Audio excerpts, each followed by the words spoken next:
Spinoza versus la Biblia. ¿Es todo un engaño? ¿Alguna vez te has preguntado si todo lo que crees saber sobre Dios podría ser un simple malentendido? ¿Y si las verdades más sagradas que hemos heredado fueran, en realidad, interpretaciones humanas demasiado humanas? Estamos a punto de embarcarnos en un viaje fascinante que sacudirá los cimientos mismos de lo que consideramos sagrado. En un rincón del ring tenemos la Biblia, ese compendio de textos milenarios que ha moldeado civilizaciones enteras, inspirado las más sublimes obras de arte y proporcionado consuelo espiritual a incontables generaciones. En el otro rincón, un hombre pequeño de complexión débil pero de mente extraordinariamente poderosa, Baruch Spinoza, el filósofo maldito, excomulgado de su comunidad por atreverse a pensar lo impensable. ¿Qué ocurre cuando el libro más influyente de la historia occidental se enfrenta al análisis implacable de uno de los pensadores más revolucionarios jamás conocidos? ¿Puede sobrevivir la fe al embate de la razón crítica?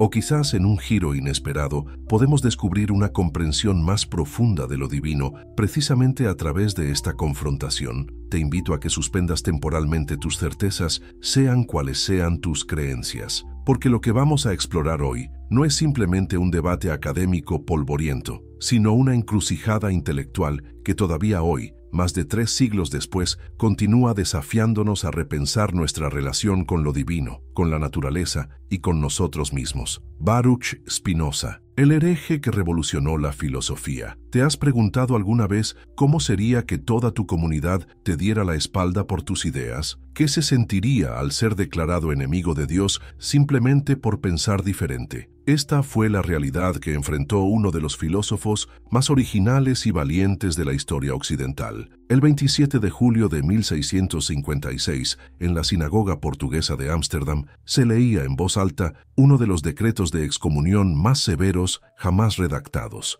Un joven de apenas 23 años era expulsado para siempre de su comunidad con estas terribles palabras: por decreto de los ángeles y por mandato de los santos, excomulgamos, expulsamos, maldecimos y damos por maldito a Baruch de Spinoza. Maldito sea de día y maldito sea de noche, maldito sea cuando se acueste y maldito sea cuando se levante, maldito sea cuando salga y maldito sea cuando regrese. Ordenamos que nadie mantenga con él comunicación oral o escrita, que nadie le preste ningún favor, que nadie permanezca con él bajo el mismo techo o a menos de 4 codos de él, que nadie lea nada escrito o transcrito por él. ¿Qué crimen tan terrible había cometido este joven para merecer semejante castigo? ¿Acaso había robado? ¿Había cometido asesinato? No, su único crimen fue pensar libremente, cuestionar las interpretaciones tradicionales de la Biblia y proponer una visión de Dios que rompía radicalmente con las concepciones establecidas. Pero, ¿quién era realmente este hombre que provocó tal escándalo? Baruch Spinoza nació en Ámsterdam el 24 de noviembre de 1632, en el seno de una familia judía sefardí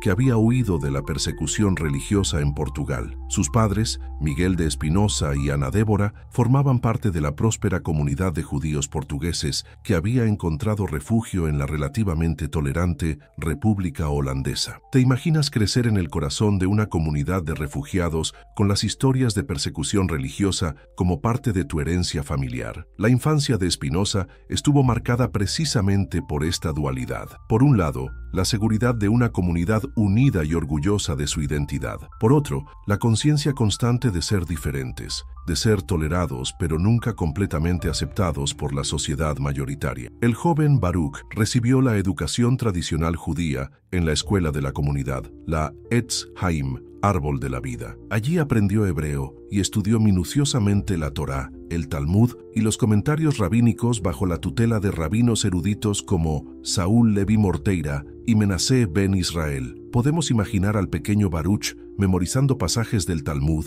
debatiendo interpretaciones bíblicas, sumergiéndose en las complejidades del pensamiento rabínico. Los registros históricos nos muestran que era un estudiante brillante, con una mente aguda, que pronto comenzaría a formular preguntas incómodas. La educación religiosa de Spinoza no se limitó a los textos judíos. Ámsterdam, en el siglo XVII, era un hervidero intelectual, un punto de encuentro de ideas y tradiciones. ¿Sabías que esta ciudad era conocida como la Jerusalén del Norte por su considerable población judía, pero también como un centro de comercio internacional donde circulaban libros e ideas de toda Europa? En este ambiente, el joven Spinoza tuvo acceso a una variedad de influencias intelectuales que iban mucho más allá del judaísmo tradicional. Aprendió latín con Franciscus van den Enden, un ex jesuita conocido por sus ideas progresistas y su interés en el pensamiento científico moderno. A través de van den Enden, Spinoza se familiarizó con la obra de filósofos clásicos como Platón y Aristóteles,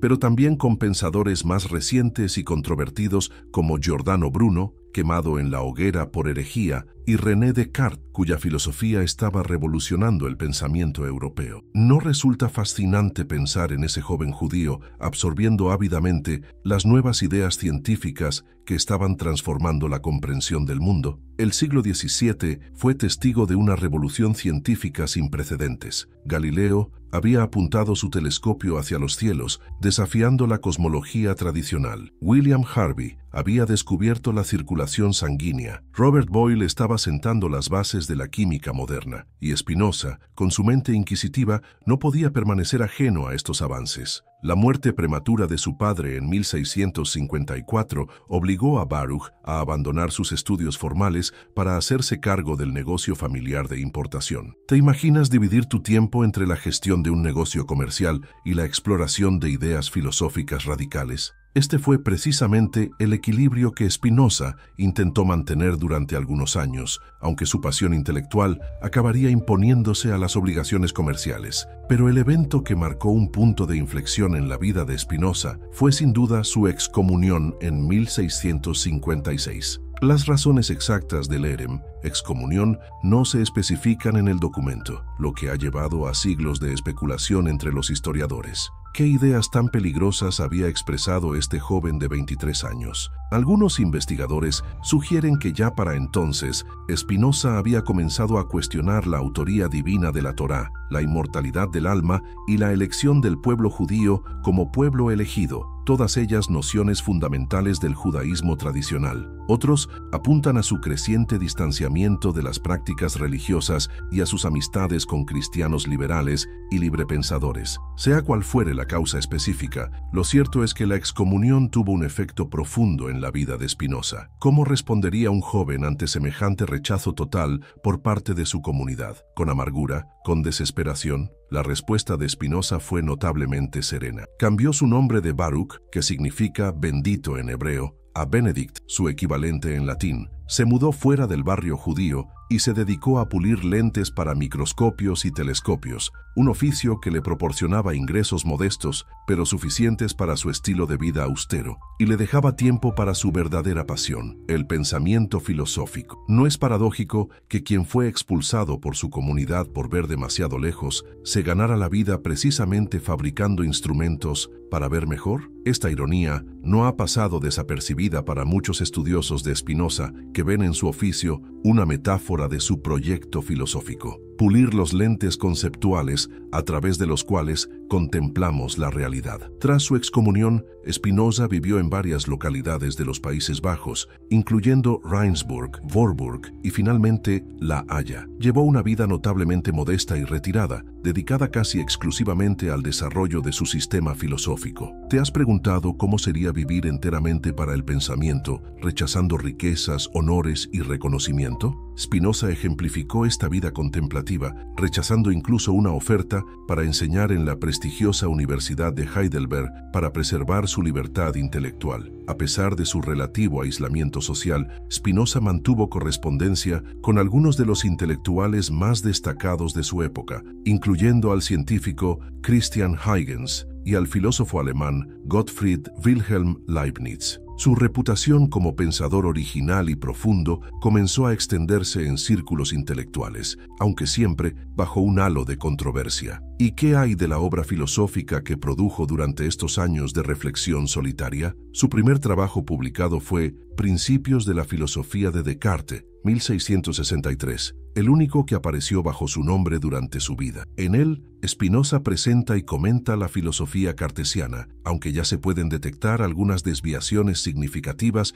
respecto al pensamiento de Descartes. Sin embargo, su obra más controversial, el Tratado Teológico Político, fue publicada anónimamente en 1670. ¿Te imaginas tener que ocultar tu identidad para expresar tus ideas? Este era el riesgo que conllevaba proponer ideas radicales sobre la religión y la política en el siglo XVII, incluso en la relativamente tolerante Holanda. En este tratado, Spinoza desarrolla una crítica revolucionaria de la interpretación tradicional de la Biblia y defiende la libertad de pensamiento contra la autoridad religiosa y política. El escándalo provocado por esta obra fue tan grande que las autoridades holandesas prohibieron su venta, aunque siguió circulando clandestinamente. ¿No es fascinante que un libro que defendía precisamente la libertad de expresión fuera censurado? Esta ironía no escapó a los contemporáneos de Spinoza, y el Tratado Teológico Político se convirtió en una de las obras más influyentes y a la vez más temidas del pensamiento europeo. Su obra maestra,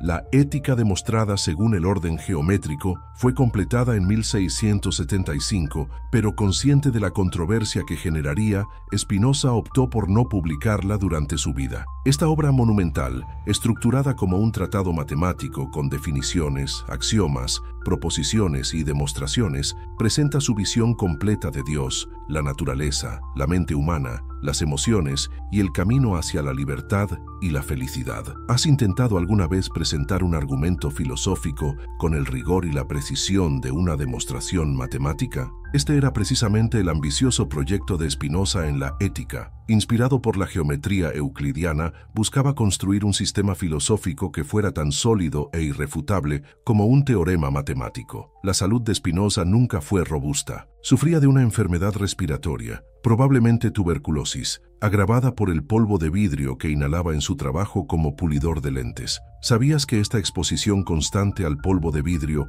pudo haber contribuido a su muerte prematura? El 21 de febrero de 1677, a la edad de 44 años, Baruch Spinoza falleció en su modesta habitación alquilada en La Haya, dejando tras de sí un legado intelectual que tardaría siglos en ser plenamente apreciado. Tras su muerte, sus amigos y seguidores recopilaron sus manuscritos y publicaron sus obras póstumas, incluyendo la Ética, el Tratado Político, incompleto, y su correspondencia. El impacto inicial de estas publicaciones fue limitado por la censura y la controversia, pero gradualmente las ideas de Spinoza comenzaron a infiltrarse en el pensamiento europeo, influyendo en figuras tan diversas como Goethe, Hegel, Nietzsche, Einstein y Freud. No es extraordinario que un hombre excomulgado por su comunidad, que vivió en relativa oscuridad y publicó poco durante su vida, haya llegado a ser considerado uno de los filósofos más importantes e influyentes de la historia occidental. El caso de Spinoza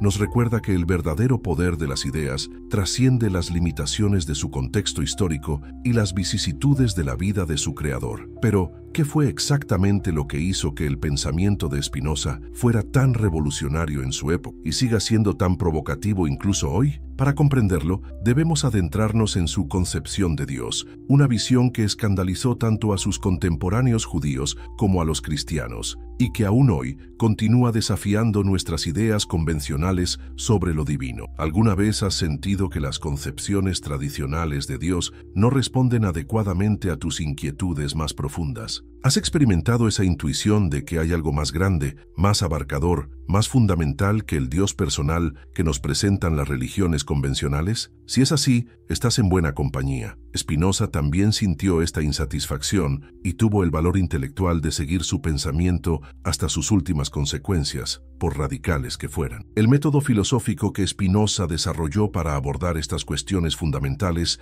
merece especial atención. A diferencia de muchos filósofos que escriben en prosa discursiva, Spinoza eligió presentar su sistema siguiendo el orden geométrico inspirado en los elementos de Euclides. ¿Por qué eligió un formato tan austero y riguroso para expresar ideas sobre Dios, la naturaleza y la libertad humana? Para Spinoza, la filosofía no era una cuestión de opinión o de autoridad, sino de demostración racional. Al igual que las verdades matemáticas no dependen de quien las enuncie, sino de la solidez de su demostración, Spinoza creía que las verdades filosóficas fundamentales podían establecerse con el mismo rigor demostrativo. Su método comienza con definiciones claras de términos clave como sustancia, atributo, modo y Dios. A partir de estas definiciones y de algunos axiomas considerados evidentes por sí mismos, Spinoza construye paso a paso, mediante demostraciones lógicas, todo su sistema filosófico. ¿No es asombroso el intento de construir toda una visión del mundo,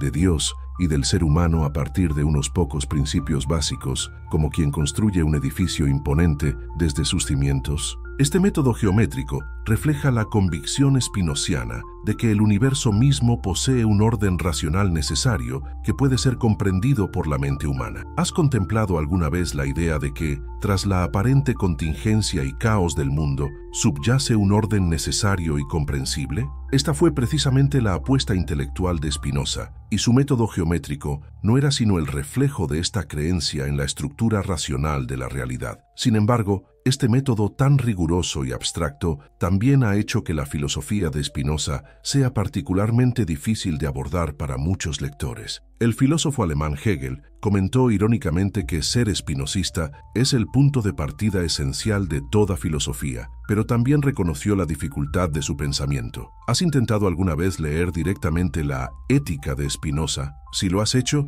probablemente hayas experimentado esa mezcla de fascinación y desconcierto que tantos lectores han sentido ante su estilo geométrico. A pesar de esta dificultad formal, las ideas fundamentales de Spinoza poseen una potencia y una claridad que trascienden las limitaciones de su presentación. Son ideas que, una vez comprendidas, tienen el poder de transformar nuestra visión del mundo y de nosotros mismos. ¿Estás listo para adentrarte en ellas? Pues bien, comencemos por la más radical y controvertida, su concepción de Dios. La concepción revolucionaria de Dios, Deus sive natura. ¿Qué ocurriría si todo lo que creemos saber sobre Dios estuviera basado en una profunda confusión? Y si la imagen de un ser supremo separado del mundo, dotado de voluntad y emociones, fuera simplemente una proyección de nuestras propias limitaciones? ¿Te has preguntado alguna vez si existe una manera más profunda, más coherente de pensar lo divino? Estas son precisamente las preguntas que Spinoza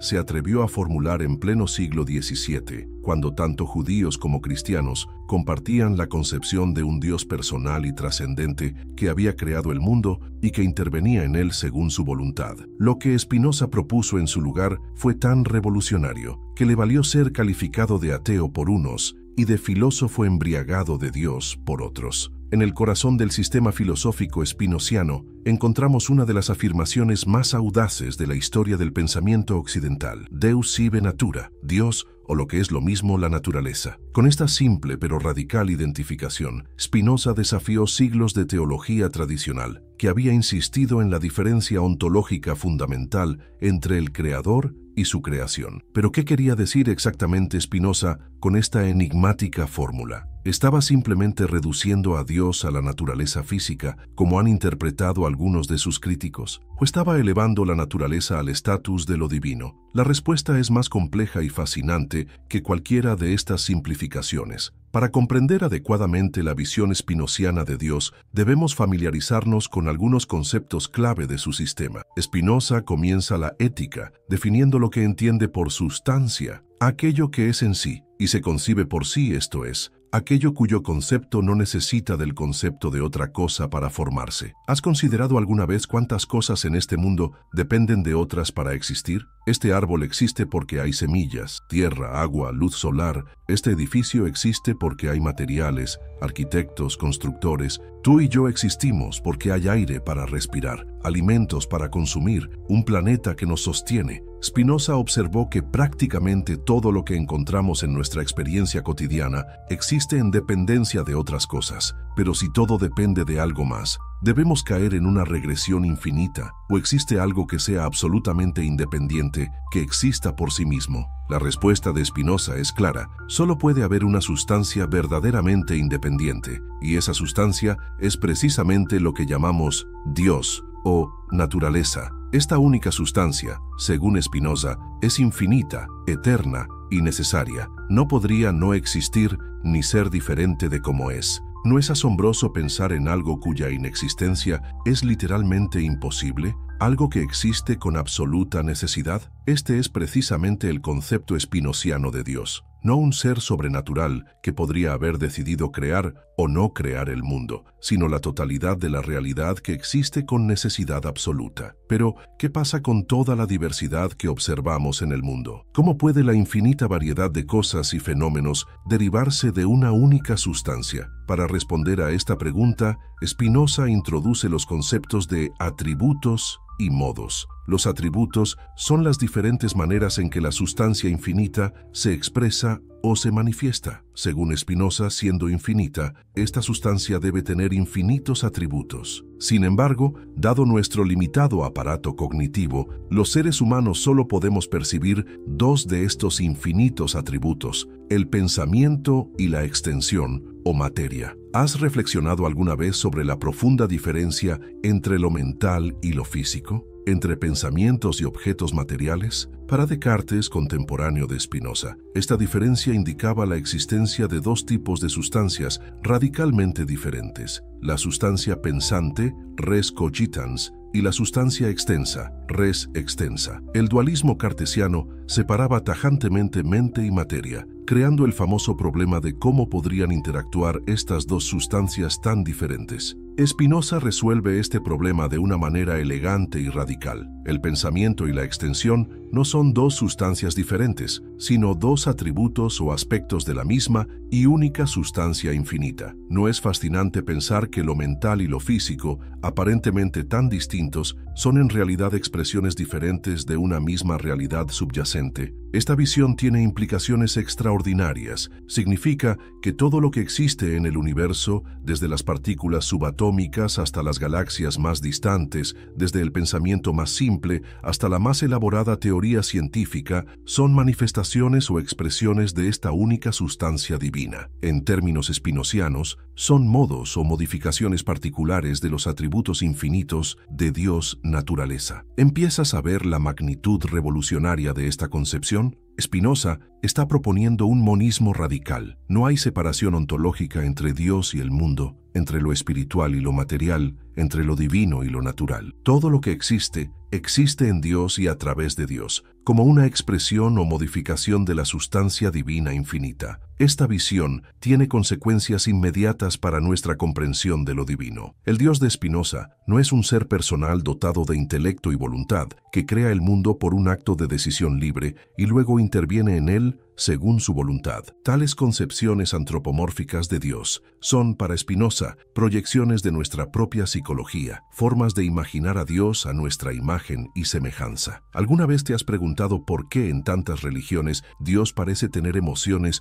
y comportamientos tan humanos? Ira, celos, venganza, amor, misericordia. Para Spinoza, esto no es coincidencia. Proyectamos nuestras propias características psicológicas en nuestra concepción de lo divino porque carecemos de otros modelos. Pero si Dios no es un ser personal con voluntad e intelecto, ¿qué tipo de divinidad nos propone Spinoza? La respuesta es tanto simple como profunda. Dios es la totalidad de la realidad, comprendida en su unidad, infinitud y necesidad. Es la sustancia infinita que se expresa en infinitos atributos y modos, siguiendo un orden necesario y eterno. Esta concepción de Dios tiene profundas implicaciones para nuestra comprensión de la causalidad y la acción divina. En la visión tradicional, Dios actúa en el mundo como un agente externo, produciendo efectos según su voluntad libre. Para Spinoza, en cambio, Dios no actúa sobre el mundo, porque no hay separación entre Dios y mundo. Las leyes de la naturaleza no son mandatos impuestos por un legislador divino, son expresiones del propio ser divino, aspectos de su naturaleza infinita. ¿Has considerado alguna vez la diferencia entre decir Dios quiere que el fuego caliente y es de la naturaleza del fuego calentar? Para Spinoza, esta diferencia es crucial. Las leyes naturales no profecía y milagros, mensajes divinos o fenómenos naturales. ¿Alguna vez te has preguntado cómo personas comunes y corrientes se convirtieron en receptores de mensajes divinos? ¿Qué tenían de especial Moisés, Isaías o Jeremías para ser elegidos por Dios como sus portavoces en la tierra? Esta cuestión fascinante sobre la naturaleza de la profecía ha generado debates teológicos durante milenios, pero quizás nadie la abordó con tanta audacia como nuestro filósofo holandés del siglo XVII. La naturaleza de la profecía Según Spinoza, para la tradición bíblica, los profetas eran individuos extraordinarios elegidos directamente por Dios para comunicar su voluntad al pueblo. Mensajeros divinos que recibían la palabra directamente del Creador, ya fuera a través de sueños, visiones o incluso conversaciones directas como las que supuestamente mantenía Moisés con Yahvé cara a cara, como quien habla con un amigo. Pero ¿qué pasaría si la profecía fuera algo completamente diferente? Si no existieran mensajes sobrenaturales y los profetas fueran simplemente personas con características psicológicas particulares. Esta reinterpretación revolucionaria es exactamente lo que Spinoza propuso, desafiando siglos de interpretación tradicional. En su Tratado Teológico Político, Spinoza realiza un análisis minucioso de los textos proféticos y llega a una conclusión sorprendente. Los profetas no fueron receptores pasivos de revelaciones sobrenaturales, sino individuos dotados de una imaginación excepcionalmente vívida y un fuerte sentido ético que interpretaban la realidad según su propio entendimiento y el contexto cultural de su época. ¿Te has fijado que cada profeta bíblico tenía su propio estilo, sus propias metáforas e incluso sus propias preocupaciones? Amós, el pastor de ovejas, utilizaba imágenes rurales. Ezequiel, con su formación sacerdotal, se centraba en cuestiones rituales. Isaías, probablemente cercano a la corte real, se preocupaba por cuestiones políticas. ¿No es esto precisamente lo que esperaríamos si cada profeta estuviera interpretando la realidad desde su propia perspectiva personal y social, en lugar de transmitir mensajes literales de un ser divino? Para Spinoza, esta diversidad no era accidental, sino esencial para comprender la naturaleza de la profecía. Los profetas no poseían una mente más perfecta, sino una imaginación más vívida. No eran filósofos o científicos con un conocimiento superior de la realidad, sino personas con una capacidad excepcional para expresar verdades morales universales a través de imágenes y narraciones adaptadas a la comprensión de sus contemporáneos. ¿Qué evidencia textual ofrece Spinoza para esta reinterpretación tan radical? Considera el caso del rey Salomón. La Biblia lo presenta como el hombre más sabio de su tiempo, a quien Dios concedió un entendimiento superior. Sin embargo, Spinoza señala que en Proverbios y Eclesiastés encontramos ideas que reflejan limitaciones culturales de la época y concepciones sobre la naturaleza que hoy sabemos erróneas. Si Salomón hubiera recibido conocimiento directamente de Dios, no esperaríamos verdades científicas eternas en lugar de nociones propias del antiguo Medio Oriente. O pensemos en las profecías fallidas, como cuando Jeremías predijo que el rey Joaquín sería llevado cautivo a Babilonia y moriría allí, pero según 2 Reyes fue encarcelado y luego liberado. ¿Cómo podría equivocarse una profecía divina? Para Spinoza, estos errores evidencian que estamos ante interpretaciones humanas de la realidad, no ante mensajes infalibles de un ser omnisciente. Esta reinterpretación de la profecía generó escándalo en el siglo XVII y sigue siendo controvertida hoy. ¿Estaba Spinoza arrebatando lo divino de las Escrituras o estaba liberándolas de interpretaciones literalistas que no hacen justicia a su profundidad simbólica? ¿Acaso no hay algo más maravilloso en reconocer la grandeza humana de los profetas que en considerarlos simples megáfonos de mensajes celestiales? El rechazo de los milagros, incredulidad o coherencia filosófica. ¿Has notado cómo la Biblia está repleta de eventos extraordinarios? El mar que se abre para que pasen los israelitas, el sol que se detiene en el cielo, los muertos que resucitan, el agua que se convierte en vino. Estos milagros han sido durante siglos considerados como la prueba definitiva del poder divino y de la autenticidad de la revelación bíblica. Pero ¿qué ocurriría si los milagros en sentido estricto fueran imposibles? Si contradijeran la propia naturaleza de Dios tal como Spinoza la entendía. Esta es precisamente la conclusión a la que llegó nuestro filósofo holandés, generando una de las polémicas más intensas de su tiempo. Para comprender la posición de Spinoza sobre los milagros, debemos recordar su innovadora concepción de Dios como naturaleza, Deus sive natura. Si Dios y naturaleza son una misma realidad, y si la naturaleza opera según leyes necesarias que son expresión del propio ser divino, entonces cualquier violación de estas leyes sería una contradicción en los términos. Equivaldría a decir que Dios actúa contra su propia naturaleza. ¿Te has preguntado alguna vez por qué considerar milagroso Un evento supondría en realidad limitar el poder divino en lugar de exaltarlo. Para Spinoza,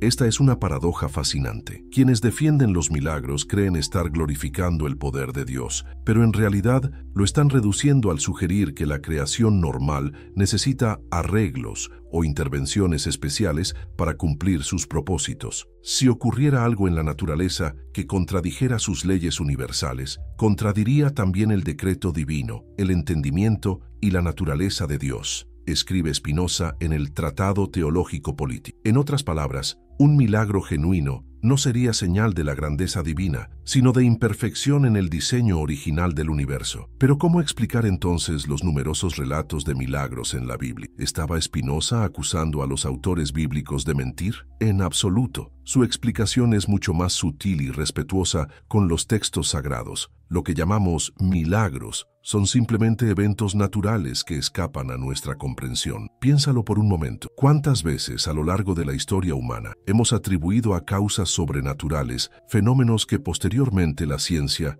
ha explicado perfectamente? Desde los eclipses interpretados como señales divinas hasta las enfermedades atribuidas a demonios, la historia del conocimiento es en parte la historia de la reducción progresiva del ámbito de lo milagroso. Para Spinoza, esta tendencia refleja un patrón cognitivo universal. Los hombres juzgan las cosas según la disposición de su cerebro y las imaginan más bien que las entienden. Cuando no comprendemos las causas naturales de un evento inusual, tendemos a atribuirlo a fuerzas sobrenaturales, no porque realmente lo sean, sino porque esta explicación satisface nuestra necesidad psicológica de dar sentido a lo inexplicable. Esta interpretación naturalista de los milagros bíblicos era revolucionaria en el siglo XVII y sigue siendo controvertida hoy. ¿Era Spinoza un escéptico que vaciaba la Biblia de su contenido sobrenatural o estaba ofreciendo una lectura más profunda que nos permite apreciar estos relatos por su valor simbólico y moral sin necesidad de aceptar literalmente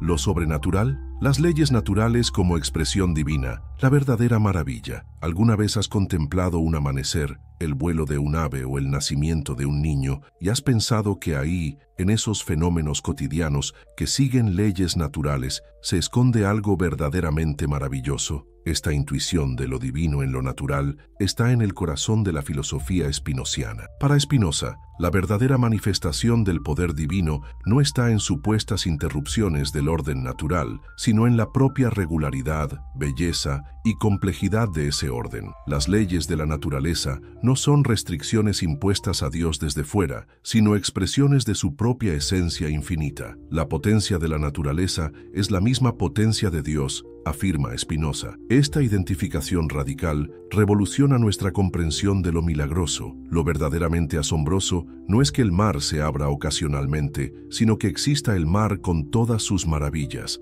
No es que el sol se detenga una vez, sino que salga cada día con perfecta regularidad. No es que un muerto resucite, sino que exista la vida con toda su complejidad. No hay algo profundamente religioso en esta visión spinociana. ¿No es una forma de devoción más madura reconocer lo divino en el orden natural que buscarlo solo en supuestas violaciones de ese orden? Como escribió Einstein, gran admirador de Spinoza, quiero conocer los pensamientos de Dios, lo demás son detalles. Esta visión de las leyes naturales como expresión de lo divino resuena con algunas tradiciones dentro del propio judaísmo. Los sabios talmúdicos ya reconocían la noción de milagros dentro del orden natural, y Maimónides, el gran filósofo judío medieval, interpretaba muchos milagros bíblicos como eventos naturales o visiones proféticas, no como alteraciones literales de las leyes físicas. Podría ser que Spinoza, lejos de alejarse completamente de la tradición religiosa en la que se formó, estuviera desarrollando ciertas intuiciones presentes en ella,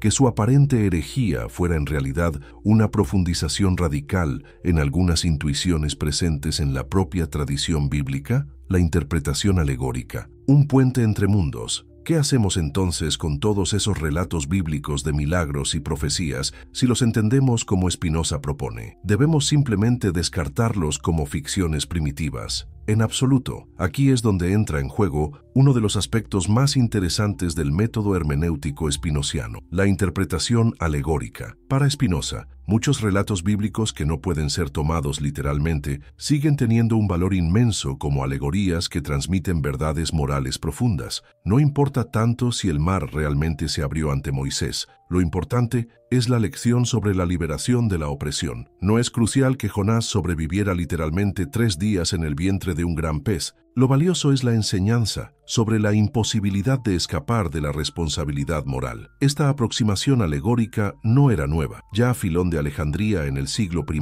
y numerosos comentaristas judíos y cristianos posteriores habían propuesto lecturas no literales de pasajes bíblicos problemáticos. Lo revolucionario en Spinoza fue la sistematización de este enfoque y su aplicación consistente basada en principios filosóficos. ¿Te has preguntado si buscar significados alegóricos en los textos bíblicos es una forma de salvarlos o más bien una manera de apreciar su verdadera profundidad? Para Spinoza, la interpretación alegórica no era un recurso desesperado para mantener la relevancia de textos antiguos, sino el reconocimiento de que las grandes verdades morales a menudo se comunican mejor a través de narrativas simbólicas que mediante tratados filosóficos abstractos. Esta visión nos invita a plantearnos una pregunta fascinante. ¿Y si los propios autores bíblicos fueron conscientes del carácter alegórico de muchas de sus narraciones? Si nunca pretendieron que todos sus relatos fueran tomados como descripciones literales de la realidad histórica, esta posibilidad, sugerida sutilmente por Spinoza, abre nuevas perspectivas para el diálogo entre tradición religiosa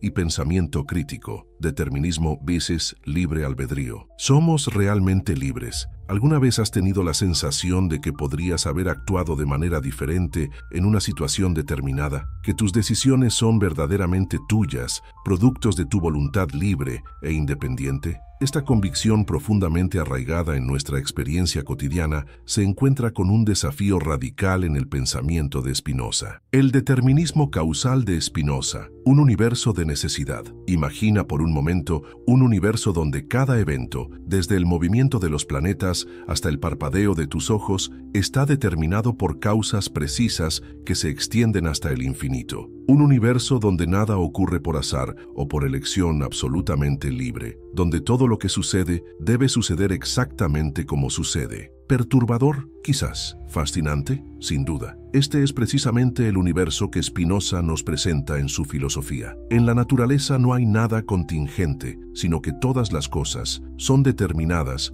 por la necesidad de la naturaleza divina a existir y obrar de cierta manera, afirma Spinoza en su Ética. Esta proposición aparentemente simple tiene implicaciones revolucionarias para nuestra comprensión de la realidad y de nosotros mismos. Para Spinoza, el determinismo es una consecuencia directa de su concepción de Dios como naturaleza. Si Dios es la única sustancia, infinita y eterna, que se expresa a través de atributos y modos según leyes necesarias, entonces no hay espacio para la contingencia o el azar genuino. Todo lo que ocurre es una expresión necesaria de la naturaleza divina, una manifestación del orden eterno e inmutable de causas y efectos. Pero ¿cómo llegó Spinoza a esta conclusión tan contraintuitiva? Su razonamiento parte de principios metafísicos fundamentales. Todo lo que existe debe tener una causa. Esta cadena causal no puede extenderse infinitamente sin fundamento. Por tanto, debe haber una causa primera que sea causa de sí misma, Dios, naturaleza. Y de esta causa primera se derivan necesariamente todos los efectos posibles según un orden inmutable. ¿Has notado cómo la ciencia moderna tiende a confirmar esta visión determinista? Desde la física newtoniana hasta la genética contemporánea, el avance científico ha consistido en gran medida en descubrir las leyes causales que gobiernan fenómenos que antes atribuíamos al azar o a la elección libre. ¿No es fascinante que la intuición filosófica de Spinoza en el siglo XVII parezca anticipar esta tendencia? Sin embargo, este determinismo radical choca frontalmente con nuestra experiencia subjetiva más básica. ¿Acaso no sentimos que tomamos decisiones libremente? ¿Que podríamos haber elegido diferente? ¿Cómo explica Spinoza esta aparente contradicción? La ilusión del libre albedrío. ¿Por qué nos sentimos libres? Los hombres se creen libres porque son conscientes de sus voliciones y deseos, pero ignoran las causas que los determinan a apetecer y querer,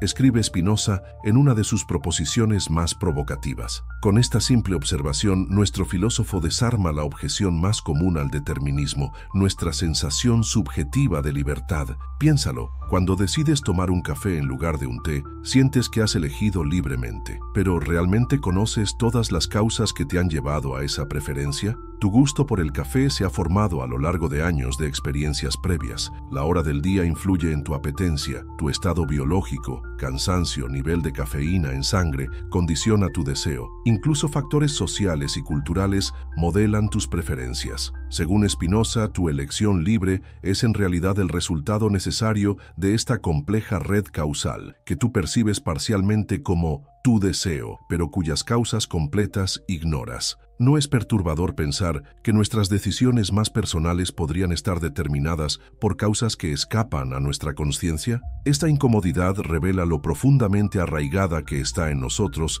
la ilusión de libertad. Pero para Spinoza, reconocer nuestro determinismo no es motivo de desesperación, sino el primer paso hacia una libertad más auténtica, basada en el conocimiento de las causas que nos determinan. El determinismo spinociano fue recibido con escándalo en su época y sigue generando resistencia hoy. ¿Qué ocurre con la responsabilidad moral si nuestras acciones están determinadas? ¿Cómo justificar el castigo o la culpa? ¿Qué sentido tiene esforzarse por mejorar si todo está predeterminado? Estas preguntas inquietantes surgen naturalmente ante la propuesta de Spinoza. Sin embargo, antes de apresurarnos a rechazar el determinismo por sus aparentes consecuencias indeseables, deberíamos preguntarnos, ¿acaso la verdad debe ser cómoda para ser aceptable? ¿No deberíamos estar dispuestos a enfrentar la realidad tal como es, aunque contradiga nuestras intuiciones más arraigadas? La libertad bíblica y la predestinación, tensiones de la tradición. Es fascinante observar que la tensión entre determinismo y libre albedrío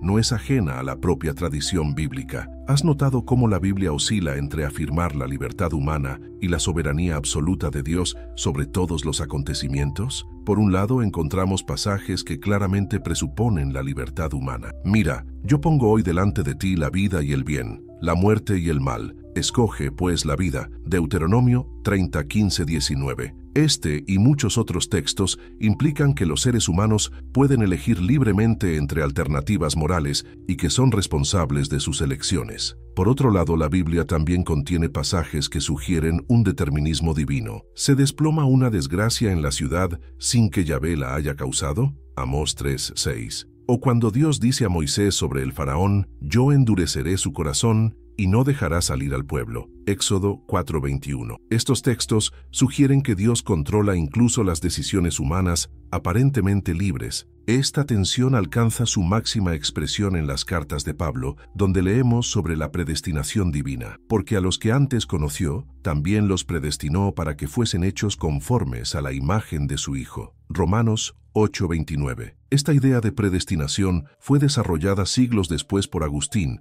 y llevada a su expresión más radical por Calvino, para quien Dios ha predeterminado desde la eternidad quiénes se salvarán y quiénes se condenarán. ¿Te has preguntado cómo se relacionan estas ideas de predestinación bíblica con el determinismo de Spinoza? Aunque superficialmente puedan parecer similares, hay diferencias cruciales. El determinismo teológico tradicional mantiene un Dios personal que elige libremente predestinar o no a los humanos, mientras que el determinismo spinociano ve la necesidad como inherente a la propia naturaleza divina. En la visión tradicional, Dios podría haber creado un mundo diferente. Para Spinoza, el mundo no podría ser diferente de como es. Esta comparación nos lleva a una pregunta provocativa. ¿Es posible que Spinoza, lejos de estar simplemente negando la tradición bíblica, estuviera desarrollando ciertos elementos de ella hasta sus últimas consecuencias lógicas? ¿Que estuviera llevando la idea de la soberanía divina a su expresión más radical y coherente? La verdadera libertad, según Spinoza, conocimiento como liberación. Si estamos determinados por causas que a menudo desconocemos, ¿significa eso que estamos condenados a una existencia de servidumbre, de esclavitud, ante fuerzas que nos superan? Aquí es donde el determinismo de Spinoza da un giro sorprendente y profundamente original. La verdadera libertad no consiste en estar libre de la causalidad, lo cual es imposible, sino en comprender las causas que nos determinan. Un hombre es libre cuando existe y actúa por la sola necesidad de su naturaleza, escribe Spinoza. Esta definición paradójica de libertad requiere explicación. Para entenderla, pensemos en dos tipos de determinación causal. Podemos estar determinados por causas externas que no comprendemos, pasiones, opiniones ajenas, circunstancias, o podemos estar determinados por causas que comprendemos adecuadamente y que emanan de nuestra propia naturaleza esencial. ¿Has experimentado alguna vez la diferencia entre actuar arrastrado por una emoción que no comprendes y actuar desde un conocimiento claro de tus motivaciones? Para Spinoza, esta es precisamente la diferencia entre servidumbre y libertad. Un ejemplo puede aclarar esta distinción sutil pero crucial. Imagina dos personas que evitan el exceso de alcohol. La primera lo hace porque teme el castigo divino o la desaprobación social. La segunda porque comprende cómo el alcohol afecta a su organismo y valora la salud como parte de su bienestar. Ambas están determinadas causalmente en su comportamiento, pero mientras la primera actúa desde causas externas, miedo o presión social, la segunda actúa desde un conocimiento adecuado que expresa su propia naturaleza. Para Spinoza, solo la segunda persona es verdaderamente libre, aunque ambas estén determinadas. Esta concepción de la libertad como autonomía racional tiene precedentes en la filosofía estoica y resonancias con ciertas interpretaciones de la libertad cristiana. Cuando Pablo escribe que la verdad os hará libres, o cuando Agustín habla de la libertad para el bien, que viene del conocimiento de Dios, ¿no están apuntando también a una libertad que no es ausencia de determinación, sino autodeterminación consciente? Aquí tocamos uno de los aspectos más inspiradores del pensamiento spinoziano, su profunda confianza en el poder liberador del conocimiento. Para Spinoza, comprender la red causal que nos determina no es resignarse pasivamente a ella, sino adquirir un poder transformador sobre nuestra propia vida. Cuanto más comprendemos las causas de nuestras emociones y acciones, más podemos modularlas, reorientarlas y hacerlas verdaderamente nuestras. No hay algo profundamente optimista en esta visión. A pesar de su determinismo radical, Spinoza nos ofrece un camino de liberación a través del conocimiento. El ser humano no está condenado a ser juguete de fuerzas que lo superan, sino que puede, mediante el entendimiento, convertirse en causa adecuada de sus propias acciones. Este optimismo epistemológico contrasta con cierta tendencia en la tradición bíblica a desconfiar del conocimiento humano como fuente de orgullo y alejamiento de Dios. Desde el relato del árbol del conocimiento en Génesis hasta las advertencias de Pablo contra la sabiduría de este mundo, la Biblia a menudo parece contraponer conocimiento y fe, comprensión humana y revelación divina. ¿Son realmente irreconciliables estas visiones, o es posible que estén apuntando a diferentes tipos de conocimiento? El conocimiento que la Biblia critica parece ser aquel que separa al ser humano de su fuente divina, que lo encierra en su propio ego limitado. El conocimiento que Spinoza exalta es precisamente el que conecta al ser humano con el todo, el que lo libera de la servidumbre de las pasiones individuales para vincularlo con la totalidad de la naturaleza, Dios. Este contraste nos lleva a una de las cuestiones fundamentales de la existencia humana. ¿Cómo debemos vivir? ¿Cuál es el camino hacia la plenitud, la libertad, la salvación? Con esta pregunta, entramos en el terreno de la ética, donde Spinoza desarrolla una de las propuestas más originales y provocativas de la historia de la filosofía: ética y salvación, el camino hacia la beatitud. ¿Has considerado alguna vez que los conceptos de bien y mal podrían no ser categorías absolutas inscritas en la naturaleza de las cosas, sino valoraciones relativas a nuestros intereses y perspectivas? ¿Que la salvación podría no consistir en la vida eterna post-mortem, sino en un estado de beatitud alcanzable en esta vida mediante el conocimiento? Estas propuestas revolucionarias están en el corazón de la ética spinoziana. Más allá del bien y del mal, una ética naturalista, Para la tradición bíblica y gran parte de la filosofía occidental, el bien y el mal son categorías morales absolutas, ya sea porque reflejan mandamientos divinos, una ley natural universal o imperativos categóricos de la razón. Spinoza rompe radicalmente con esta tradición al adoptar una perspectiva naturalista, donde el bien y el mal son conceptos relativos a nuestros intereses vitales. No deseamos algo porque lo juzgamos bueno, sino que lo juzgamos bueno porque lo deseamos, afirma provocativamente Spinoza, invirtiendo la relación tradicional entre valor y deseo. Para él, no hay bien o mal en la naturaleza considerada en sí misma. La naturaleza simplemente es como es, manifestándose según leyes necesarias que no tienen propósito moral intrínseco. Pero entonces, ¿en qué consiste la bondad para Spinoza? Su respuesta es tan simple como profunda. Llamo bueno a lo que sabemos con certeza que nos es útil. Y lo útil, para Spinoza, es aquello que aumenta nuestra potencia de obrar y de pensar, nuestra capacidad para persistir en nuestro ser y desarrollar nuestras potencialidades esenciales. Esta concepción naturalista del bien está enraizada en el concepto spinociano de conatus. Cada ser se esfuerza por perseverar en su existencia y aumentar su potencia vital. Este esfuerzo no es egoísmo en sentido estrecho, sino la expresión de la esencia misma de cada cosa, su participación en la potencia infinita de la naturaleza, Dios. ¿Has notado cómo esta visión contrasta radicalmente con ciertas interpretaciones de la moralidad bíblica? En lugar de presentar el bien como obediencia a mandamientos externos o como renuncia ascética a los deseos naturales, Spinoza ve el bien como afirmación plena de nuestras capacidades esenciales, como desarrollo de nuestra naturaleza en armonía con el todo. Sin embargo, sería un error ver aquí un simple hedonismo o relativismo moral. Para Spinoza, no todos los deseos contribuyen igualmente a nuestra potencia real. Algunos deseos, especialmente aquellos basados en ideas inadecuadas sobre lo que nos beneficia, pueden parecer aumentar nuestra potencia a corto plazo, pero disminuirla a largo plazo. Pensemos en las adicciones. El adicto desea la sustancia porque cree que aumentará su bienestar, pero en realidad está disminuyendo su capacidad de actuar y pensar libremente. Esta distinción entre potencia aparente y real es crucial para entender la ética spinociana. El verdadero bien no consiste en satisfacer cualquier deseo momentáneo, sino en desarrollar aquellos deseos que expresan nuestra naturaleza esencial y aumentan nuestra capacidad de actuar y pensar. ¿Te has preguntado si esta concepción spinociana del bien podría tener puntos de contacto con ciertas corrientes dentro de la propia tradición bíblica? Pensemos en la tradición sapiencial, representada por libros como Proverbios, o en la ética de la virtud desarrollada por filósofos judíos medievales como Maimónides. Estas tradiciones, aunque enmarcadas en un contexto teísta, también entienden el bien en términos de florecimiento humano y desarrollo de virtudes,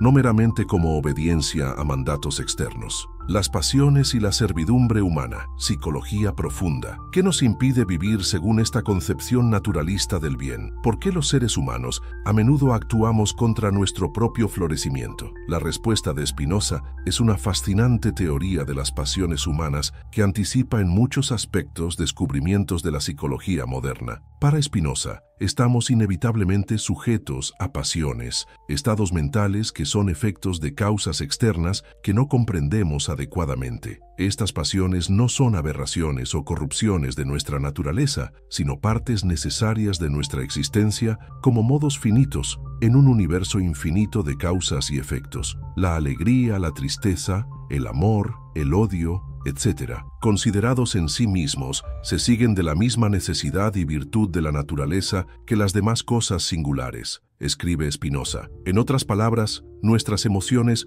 no son desviaciones del orden natural, sino expresiones de ese mismo orden operando a través de nuestra naturaleza psicofísica. Sin embargo, mientras estemos gobernados principalmente por pasiones basadas en ideas inadecuadas, permaneceremos en un estado de servidumbre humana. Seremos como barcos a la deriva, religión y política, el equilibrio revolucionario de Spinoza. ¿No resulta fascinante cómo las ideas más peligrosas suelen ser aquellas que cuestionan el poder establecido? En la Europa del siglo XVII, pocos asuntos eran tan explosivos como la relación entre religión y política. Los estados se legitimaban por derecho divino, las iglesias dictaminaban lo correcto y lo incorrecto, y cuestionar esta estructura significaba arriesgar no solo la reputación, sino la propia vida. En este contexto turbulento, ¿qué llevó a un hombre solitario dedicado a pulir lentes a proponer una de las visiones más revolucionarias sobre la separación entre religión y Estado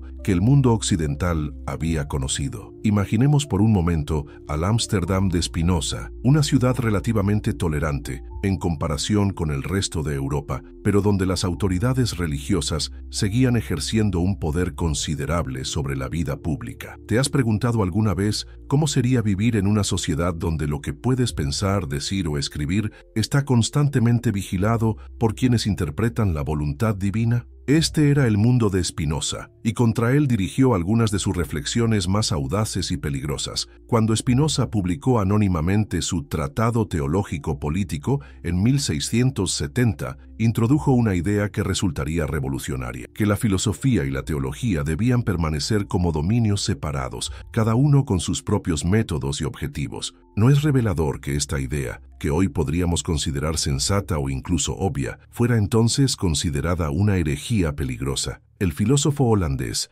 argumentaba que la filosofía busca la verdad mediante la razón, mientras que la teología promueve la obediencia y la piedad a través de narrativas adaptadas a la comprensión popular. La fe, escribió Spinoza, no requiere tanto preceptos verdaderos como piadosos. Con esta simple pero audaz afirmación establecía una distinción fundamental. Las escrituras no deben ser juzgadas por su exactitud histórica o científica, sino por su capacidad para inspirar acciones morales. No es significativo que, para Spinoza, la esencia de la religión no residiera en los milagros ni en los dogmas, sino en su mensaje ético fundamental. Pero, ¿cuál era exactamente este mensaje ético que Spinoza extraía de las Escrituras? A través de su meticuloso análisis de los textos bíblicos, Spinoza concluyó que el núcleo universal de la religión podía resumirse en dos principios fundamentales: amar a Dios y amar al prójimo. Todo lo demás, rituales, dogmas, historias milagrosas,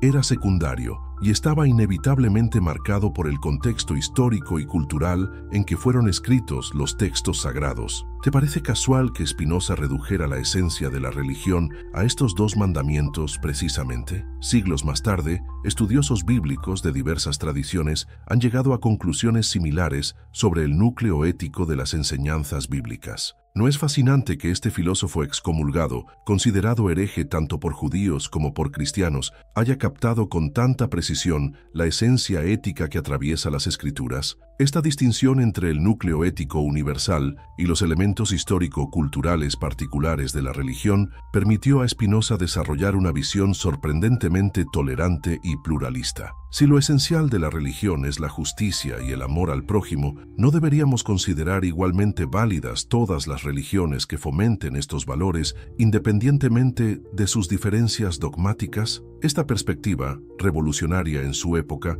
anticipaba el ecumenismo y la tolerancia religiosa que tardarían siglos en establecerse. Pero el análisis de Spinoza no se limitaba a separar filosofía y teología, también cuestionaba la relación entre religión y política, un tema aún más explosivo en su contexto histórico. ¿Has reflexionado alguna vez sobre el peligro inherente a mezclar poder político y autoridad religiosa? Spinoza lo había experimentado de primera mano. Había sido testigo de las tensiones religiosas que desgarraban Europa y de cómo la religión a menudo servía como instrumento de control político. Su propuesta era clara y radical. El Estado debe garantizar la libertad de pensamiento y expresión, mientras que la religión debe limitarse a promover la caridad y la justicia sin imponer dogmas específicos mediante la coerción estatal. ¿No resulta asombroso que en pleno siglo XVII, cuando la unidad religiosa seguía considerándose esencial para la estabilidad política, Spinoza argumentara que la diversidad de opiniones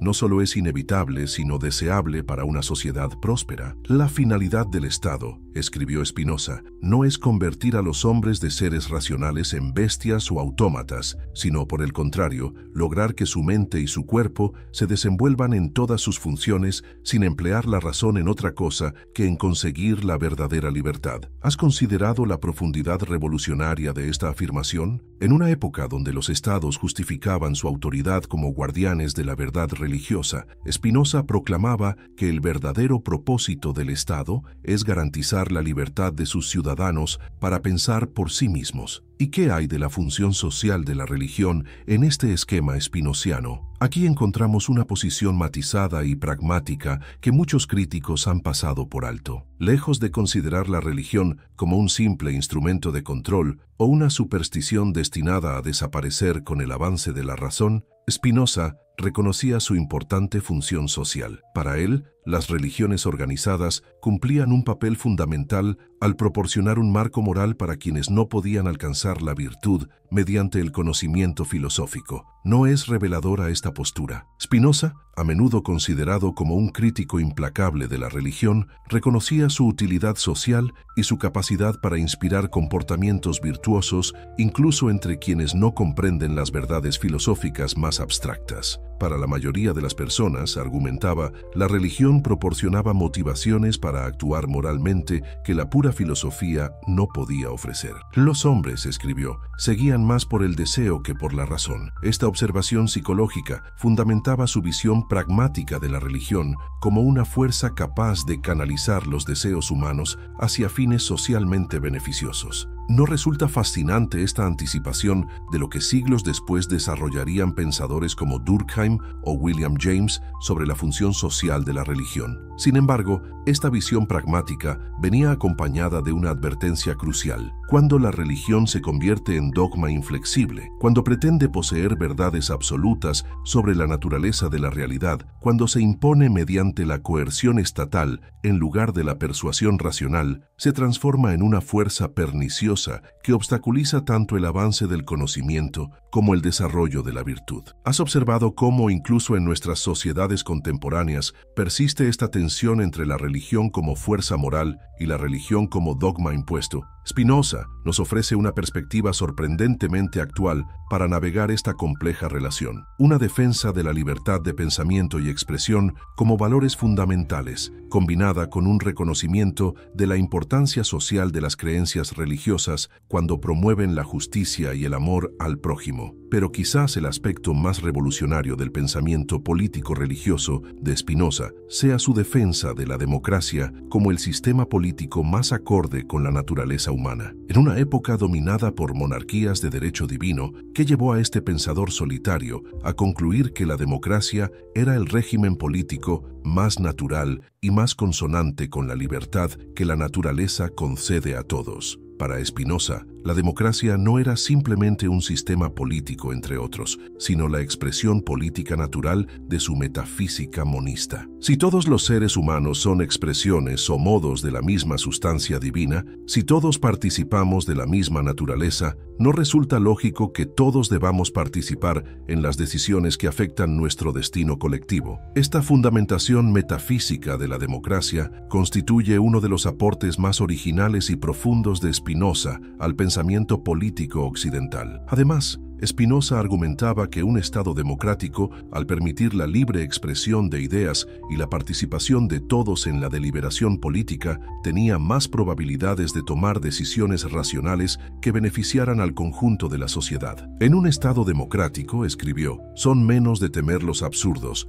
porque es casi imposible que la mayoría de una asamblea numerosa convenga en un mismo absurdo. No es notable esta confianza en la razón colectiva, especialmente viniendo de un pensador que experimentó la persecución por sus ideas. Sin embargo, la defensa espinociana de la democracia no era ingenua ni utópica. Reconocía las limitaciones de la naturaleza humana, la fuerza de las pasiones, la persistencia de la superstición. Su realismo político le llevaba a proponer límites y contrapesos al poder popular, anticipando muchas de las características de las democracias constitucionales modernas. ¿Te has preguntado alguna vez cómo es posible que un filósofo del siglo XVII pudiera anticipar con tanta precisión elementos fundamentales de nuestros sistemas políticos contemporáneos? La propuesta política de Spinoza culminaba en su visión de un Estado laico, donde la libertad de filosofar estuviera garantizada y la religión se limitara a promover la caridad y la justicia sin imponer dogmas específicos. Este estado ideal espinociano no sería ateo ni antirreligioso, sino un espacio donde diversas creencias religiosas pudieran coexistir pacíficamente bajo el principio fundamental de la libertad de pensamiento. ¿No resulta extraordinario que esta visión, considerada peligrosa y subversiva en el siglo XVII, se haya convertido gradualmente en un ideal compartido por muchas democracias liberales contemporáneas? La separación constitucional entre Iglesia y Estado, la libertad de culto y de conciencia, la protección de la diversidad de opiniones como un valor social. Estos principios fundamentales de muchas sociedades modernas tienen en Spinoza uno de sus más lúcidos precursores. Pero la visión política de Spinoza no se limita a la relación entre religión y Estado. Su análisis de las pasiones políticas, del papel del miedo y la esperanza en la conformación de la vida pública, de los mecanismos psicológicos que llevan a los seres humanos a someterse voluntariamente a la tiranía, constituyen algunas de las páginas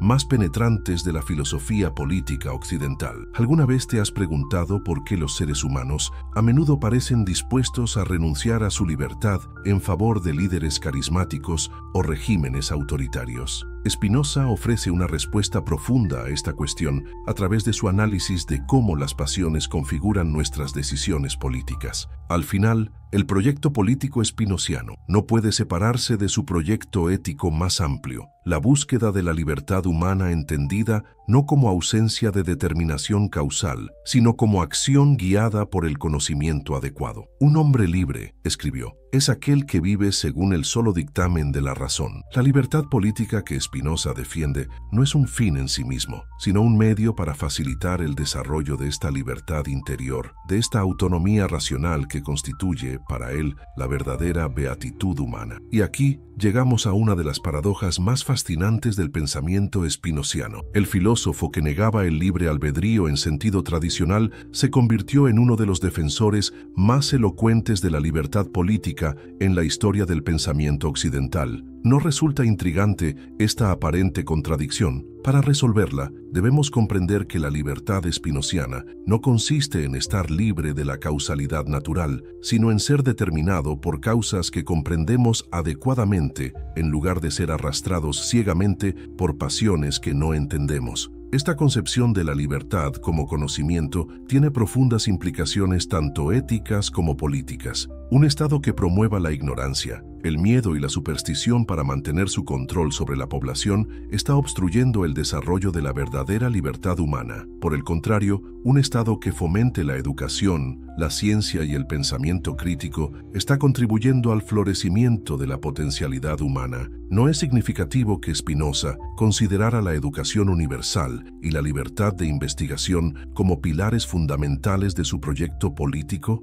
La visión spinociana de la relación entre religión y política representa, en suma, una de las defensas más coherentes y profundas de la tolerancia, el pluralismo y la libertad de pensamiento en la historia de la filosofía occidental. En un mundo donde los fundamentalismos religiosos y los autoritarismos políticos continúan amenazando estas libertades básicas, ¿no resulta sorprendentemente actual y necesario revisitar este aspecto del pensamiento de Spinoza? El legado de Spinoza, del rechazo a la influencia global. ¿Te has preguntado alguna vez cómo es posible que un filósofo rechazado por casi todos sus contemporáneos, cuyas obras circularon clandestinamente y fueron prohibidas, haya llegado a ser considerado uno de los pensadores más influyentes de la historia occidental? ¿Qué hace que las ideas de un hombre solitario del siglo XVII sigan resonando con tanta fuerza en el pensamiento contemporáneo? El recorrido de la influencia de Spinoza a lo largo de los siglos constituye uno de los casos más fascinantes de rehabilitación filosófica que conocemos. Durante décadas después de su muerte en 1677, su nombre se convirtió en sinónimo de ateísmo y herejía. Espinosismo era un término de acusación, una etiqueta que ningún pensador respetable querría que se le aplicara, y sin embargo, bajo esta condena pública, sus ideas comenzaron a infiltrarse silenciosamente en el pensamiento europeo, ejerciendo una influencia subterránea que solo saldría plenamente a la luz siglos después. La primera ola de influencia espinociana llegó con la Ilustración, ese extraordinario movimiento intelectual que transformó la cultura europea durante el siglo XVIII. No resulta significativo que muchos de los principales pensadores ilustrados, aunque rara vez reconocían abiertamente su deuda con Spinoza, adoptaron ideas claramente espinocianas. La crítica bíblica, la separación entre religión y Estado, la defensa de la libertad de pensamiento y expresión,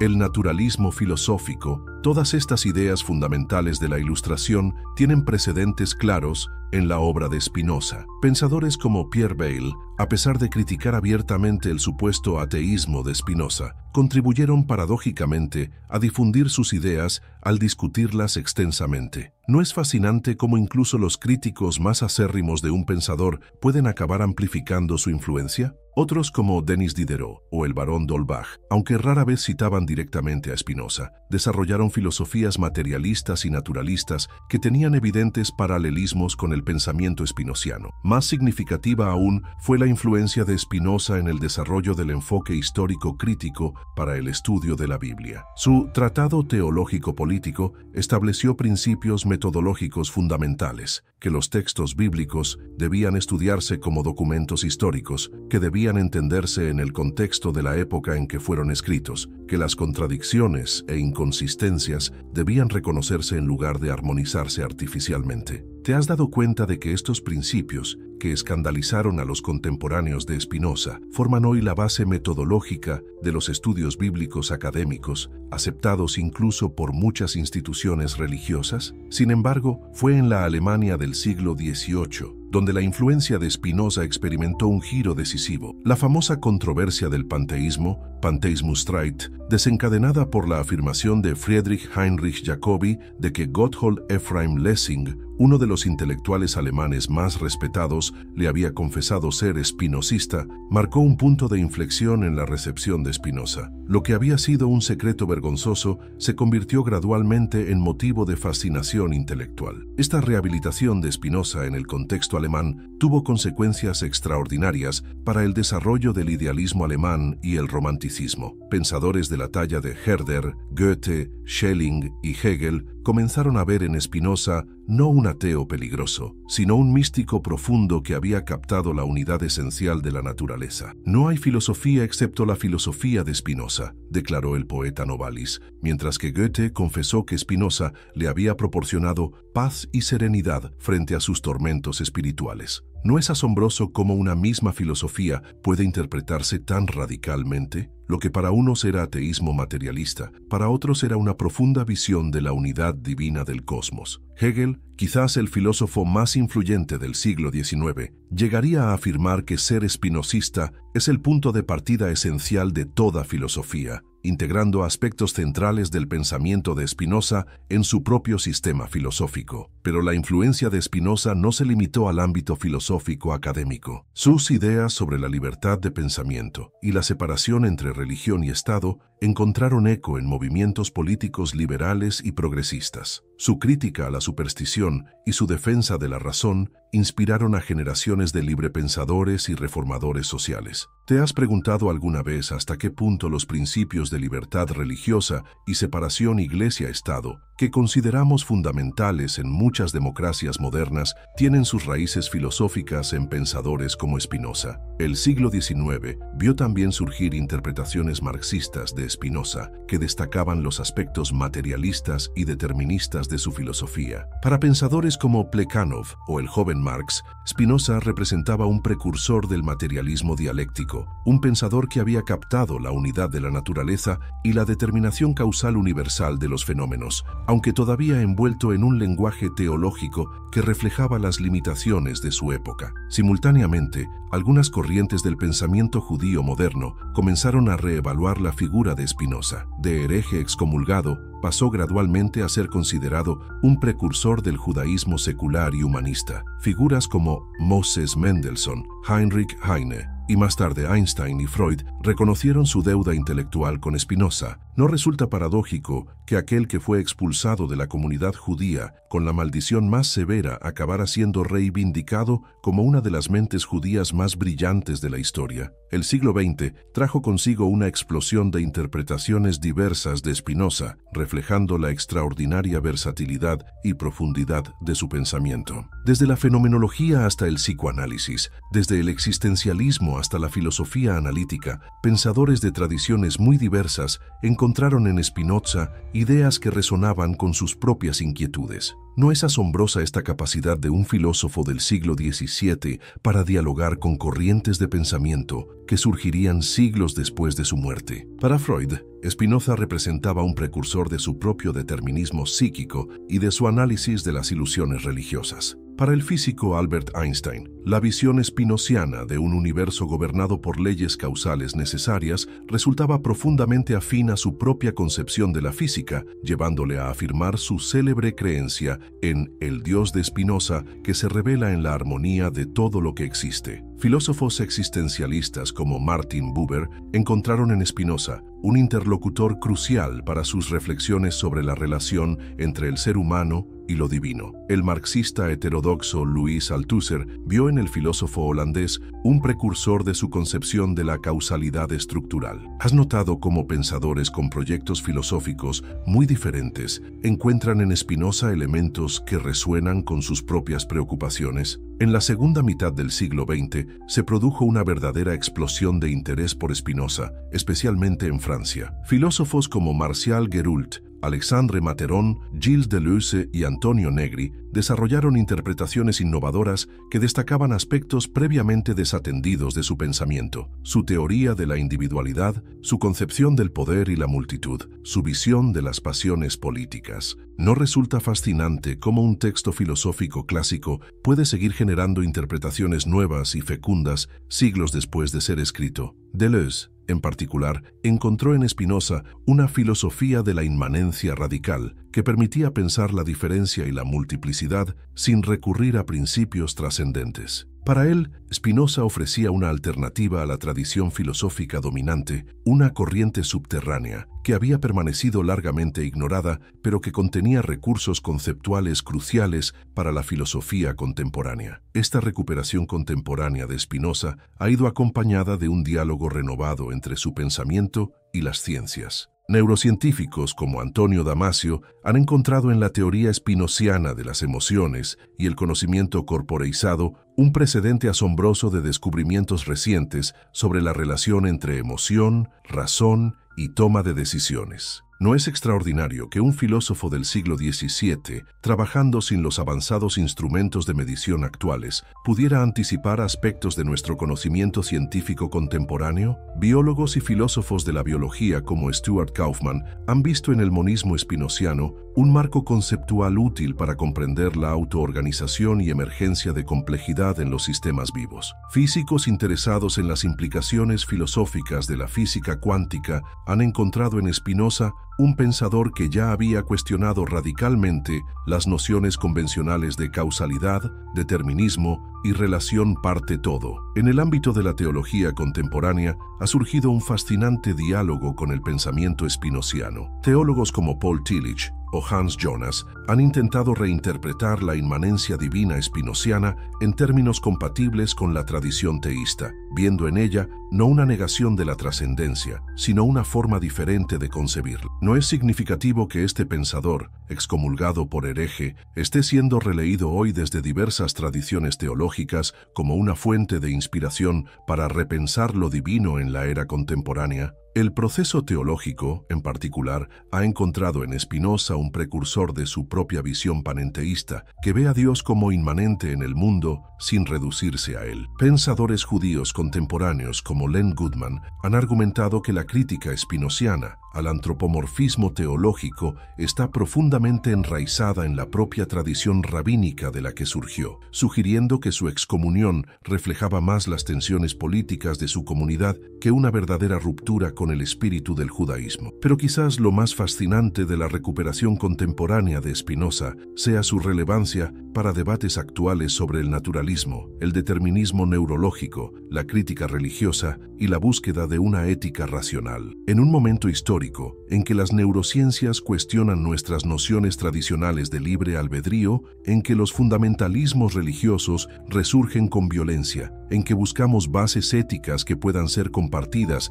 en sociedades pluralistas, ¿no resulta asombroso que un filósofo que abordó precisamente estas cuestiones hace casi 4 siglos siga ofreciéndonos recursos conceptuales para pensar nuestros problemas contemporáneos? La influencia de Spinoza en el pensamiento político contemporáneo merece especial atención. Su defensa de la democracia como el sistema político más acorde con la naturaleza humana, su análisis de las pasiones políticas, su crítica del uso político del miedo religioso, su defensa de la libertad de pensamiento y expresión. Todas estas ideas resultan sorprendentemente actuales en un momento de crisis de las democracias liberales, auge de populismos y resurgimiento de teocracias. Pensadores políticos contemporáneos como Antonio Negri han encontrado en Spinoza recursos para repensar conceptos fundamentales como multitud, poder constituyente o democracia radical. Para Negri, Spinoza ofrece una alternativa a la tradición liberal dominante, una concepción de la democracia basada no en la representación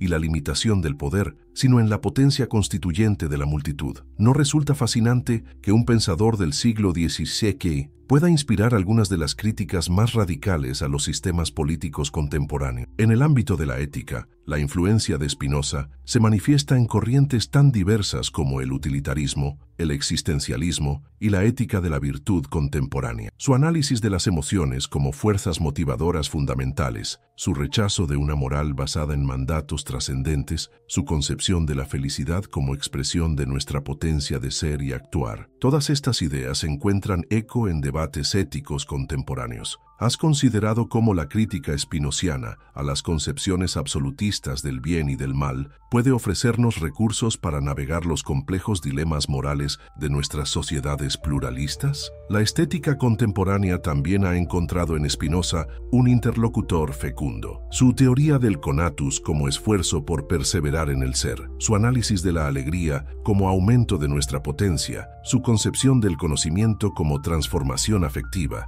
Todas estas ideas han inspirado reflexiones sobre la experiencia estética como intensificación de la vida y expansión de nuestras capacidades perceptivas y afectivas. No es significativo que un filósofo que apenas escribió explícitamente sobre arte haya influido tan profundamente en la estética contemporánea. Incluso en el ámbito de la ecología y el pensamiento medioambiental, Spinoza ha emergido como una referencia importante. Su monismo que rechaza la separación ontológica entre humanidad y naturaleza, su crítica al antropocentrismo que ve al ser humano como un imperio dentro de un imperio, su concepción de la naturaleza como un todo interconectado, todas estas ideas resuenan con corrientes contemporáneas del pensamiento ecológico que buscan superar el dualismo naturaleza-cultura que ha caracterizado gran parte del pensamiento occidental. ¿Has reflexionado sobre cómo una metafísica desarrollada en el siglo XVII puede ofrecer recursos conceptuales para abordar la crisis ecológica del siglo XXI? Este extraordinario renacimiento del interés por Spinoza en campos tan diversos refleja no solo la profundidad y originalidad de su pensamiento, sino también su capacidad para trascender las limitaciones de su contexto histórico y hablar a preocupaciones humanas fundamentales. ¿No es este, acaso, el signo distintivo de un auténtico clásico del pensamiento, más allá del abismo aparente? Tras este extenso recorrido por el pensamiento de Spinoza y su contraste con la tradición bíblica, nos encontramos ante una pregunta inevitable. ¿Son realmente irreconciliables estas dos visiones del mundo, como han sostenido tanto críticos como defensores de Spinoza durante siglos? ¿Estamos condenados a elegir entre la razón crítica espinociana y la fe bíblica tradicional? Quizás la respuesta no sea tan simple como muchos han pretendido. No es posible que el abismo aparente entre Spinoza y la Biblia sea, al menos en parte, resultado de lecturas simplificadas tanto del filósofo holandés como de los textos bíblicos. Consideremos por un momento